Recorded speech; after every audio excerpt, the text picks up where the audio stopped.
Hey guys, what's going on? CHH here, rocking my Freddy vs. Jason shirt today. Just doing a chill video in the living room because it's blazing hot everywhere. I just want to be where all my AC units are blowing cold. Hope everybody's doing good out there. Hope everybody's staying cool, especially if you live in the South. It's insanity right now. I mean, it's like 115 degrees outside is what it feels like. It's like 99, 100, but the weatherman's like, it feels like 110. Like I'm getting those alerts on my phone that are like Amber Alerts where it's like that wah wah, your phone flashes and stuff. It's heat advisories. It's like heat safety advisories. It's remarkable. It makes me want to shave my head and I'm not going to, but it makes me want to, that's for sure. But I just want to take today, guys, and do a fun video and show you some Nightmare on Elm Street related stuff, what I consider to be a holy grail piece for me, Freddy's Greatest Hits. I actually tried to rip it, so I'm going to show you guys samples of the songs that are like, it's not going to be like me pointing a camera at a record playing and playing the audio from that. I ripped it, so you'll actually hear the songs properly, so that'll be cool. I'm just going to show you a few things today before we get to Freddy's Greatest Hits. Here's something I don't know if I ever showed. Alice Cooper's Horror Box. This is basically like Cards Against Humanity, except it's horror version. So it's like there's a question like, forget murder, during the purge I am blank, and then everybody puts in their card. Somebody put on the back, they show like an example, Naked in the Lake, the first minority in the film, a VHS copy of Freddy Got Fingered that kills you 7 days later. It says like funny cards and situations, so that's cool. I have to do that for a Halloween party. Being a big Alice Cooper fan, I love that kind of stuff. So I don't know if I ever showed this. My Nightmare on Elm Street, the Freddy game. This thing's cool. This is from like 1988, 89. So this probably came out right before Dream Child came out, considering they're using all the Dream Master art. I've never played this. My wife got it for me years ago, but it looks really cool. So that's the Nightmare on Elm Street Freddy the game. I've had that boxed up for years. One of these days I'm going to try to play it. It's in pretty good condition. I hope you guys enjoyed the we did Sharpan Joe and Nightmare Freddy the other day. That was such a fun video to make. You know, I think the Sharpan Joe thing is just hysterical, and Nightmare Freddy, you know, that thing's funny. So I don't know how much more bootleg stuff is out there. I know somebody, I think it was Toronto Freddy, that recommended me do a video on the Max Effects Freddy doll that basically came out as that company went out of business, which is an interesting story. That's a great idea. But as far as one of the silliest things I've ever seen related to Nightmare on Elm Street that's licensed, it had to have been this. Freddy Krueger chopsticks. I don't know why this was made, and it was made in Cherry Hill, New Jersey, of all places. I just had to buy this. What am I going to do with it? Nothing, probably. But, I mean, look at it. It's chopsticks, if it'll focus. There it is. It's literally Freddy's hand with chopsticks. And I just can't get over it. There we go. Focus, damn it. I apologize, guys. It's a mess. But, yeah, what are you going to do? What am I going to do with this? Nothing. I'm just going to hang it up on the wall and do nothing with it. But that is the Freddy Krueger chopsticks. I mean, that's the most bizarre thing I've ever seen. Okay, guys, so let's look at this before we take a listen to it. This is a Grail thing for me. This is Freddy's Greatest Hits, the vinyl, featuring the quote-unquote Elm Street group, which it's based on the back. It's like two people. It's a woman singing singing the songs, and a guy named Kevin Kelly, who did all the music. You know, I don't know the exact story behind this record. Stephanie Davey did the vocals, and Kevin Kelly, vocals, guitar, keyboards, and Neil Posner did the guitars with additional players, Mike Braun, Larry Ladar, Bob Stander, Alan Brewer, and Richie Canmata. Let's see. Recorded at Workshop Recording Studios. Mixed by Rob Begston, Kevin Kelly. The Freddy Krueger character. Okay, so I think all this album really was back in the day was just like, you know, Freddy was becoming a pop sensation at the time, and they made this as just like a way to, you know, sell music off of the character. The music is nothing like what I thought it was going to be. I didn't know exactly what to expect, but the last thing I thought was going to be what it was. It's like a bunch of like songs with Freddy doing, like, there's vocals, it's songs with like Freddy doing vocals. It's almost experimental. It's borderline experimental, but I'm obsessed with it. It is the most bizarre, coolest thing ever. I just absolutely adore it. The songs are so cheesy 80s with Robert Englund doing crazy vocal stuff in the songs, before and the end of songs. My favorite track on here is All I Have to Do Is Dream, which is an old song. Wooly Bully is an old song. Their song's called Do the Freddy, Dance or Else in the Midnight Hour, Don't Sleep, which is actually a really great song. Don't Sleep sounded like it could have been the opening track for the Dream Master instead of the song we got from Tuesday Night. Not that I would change history per se, but when you hear it, you'll be able to tell. It has that same kind of vibe. And then the Elm Street Dreams, which is the last song, which I didn't realize was the Dinosaur Dracula song that he always uses in his videos, which is remarkable. So I think this came out in 1987 or 1988, right around Dream Warriors era, because this looks like images of Freddy from Dream Warriors. Let me show you the back. Look at that beautiful art. I mean, that is just phenomenal. So the story about this, really quick, before we get to listening to it, so that way you guys could sample it.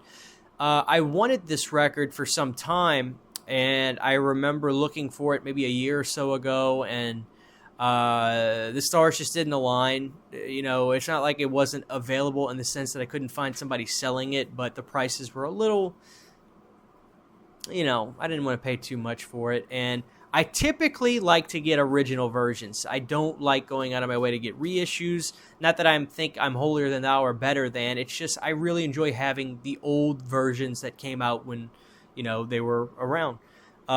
So when I put it out in the universe on YouTube the other day, I was like, guys, I really want this record. Can you help make it a reality for me? Can you find somebody who's willing to sell it at a decent price? The irony is, it's such a small world. There is a channel that I've been watching. The first name of the channel is Alan. I forget his last name, but I'll have the link in the description. He uploaded a video where he ripped the entire album and plays it for you, where you can enjoy it. And I remember listening to it and being obsessed with it again and be like, I've got to own this. I just have to own this. So somebody sent me a link. He goes, hey, man, check this out. This Discogs link, it's actually priced really reasonable, and it's the reissue, which is still going for a lot of money, because in 2017, the Freddy's Greatest Hits got reissued, and from what I understand, it's sold out in, I think, a couple days.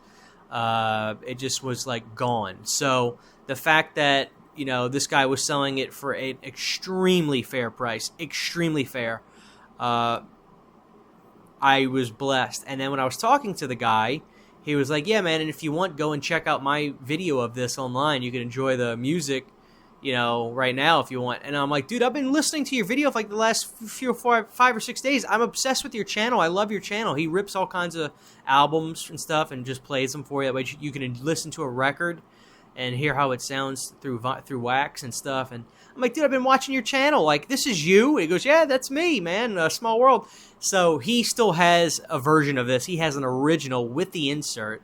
The 2017 reissue, while they did an amazing job not changing anything, obviously you just got this new Mondo label right here, but everything else looks exactly the same. I have a very old sleeve, so that's why it kind of has like a dingy look to it, but this is a Grail item for me, this album, because it's such a weird oddity in the Elm Street legacy, because it's these weird songs. So without further ado, guys, I'm going to set up the camera. We're going to play the record. I'm going to give you samples of each song. Reminder, my favorite track is All I Have to Do Is Dream.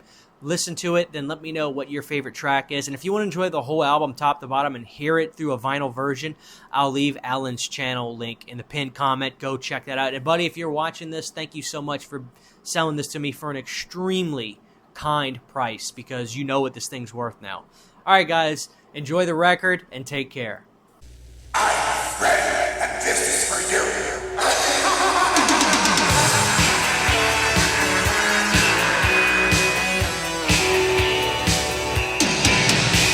the happy feet dancing to the beat of the Freddy.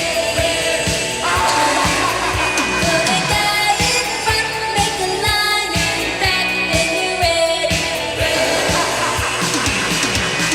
Pick your feet up, swing your arms up to move your head both ways like you see him do. Then jump, repeat to the swinging beat of the Freddy. Do the Freddy. Dance or else. Running steps work best at night. Remember, Freddy's always right. Scared, but you think you got the cure? Check out Freddy's manicure. Dance or else.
Thank you to all my supporters on Patreon. To get behind-the-scenes photos, videos, and music, you can subscribe to my Patreon for as little as $1 a month.